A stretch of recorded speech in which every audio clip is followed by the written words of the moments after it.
देशात सगळीकडंच ईव्हीएम घोटाळा चर्चा फार जोरात सुरू आहे आणि भाजप हेराफेरी करतंय अशा पद्धतीचं एक मोठी चर्चा सुरू असतानाच साताऱ्यात देखील अशा पद्धतीनं कुठला घोटाळा होऊ नये, ईव्हीएम मध्ये कुठलेही फेरबदल होऊ नयेत यासाठी इंटरनेट जोपर्यंत निकाल जाहीर होत नाही तोपर्यंत कुठलीही त्या ठिकाणी सेवा सुरू करू नये.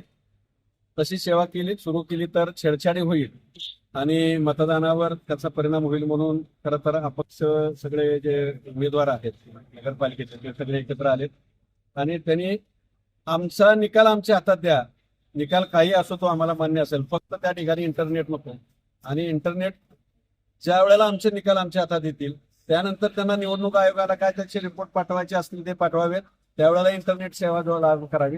कारण ईव्हीएमला इंटरनेट लागत नाही, तर आता मशीनला इंटरनेट सेवा देऊन कुठं तरी शंकेला जो आमची जी शंका आहे त्याला कुठंतरी पुष्टी जोडू नये एवढ्यासाठी आम्ही प्रशासनाच्या वतीनं आणि खरं तर प्रांताधिकारी तथा निवडणूक अधिकारी आशिष वारकर साहेबांच्याकडे गेलो, पण तिथं संप असल्यामुळे ते उपलब्ध होऊ शकले नाहीत.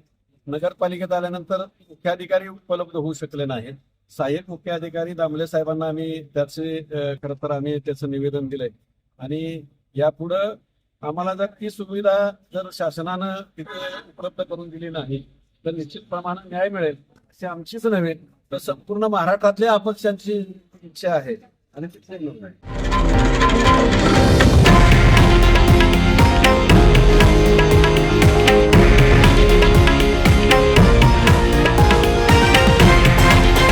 हे आहे देशातील नंबर 1 न्यूज नेटवर्क आणि आपण पाहत आहात TV9 मराठी, एकमेव.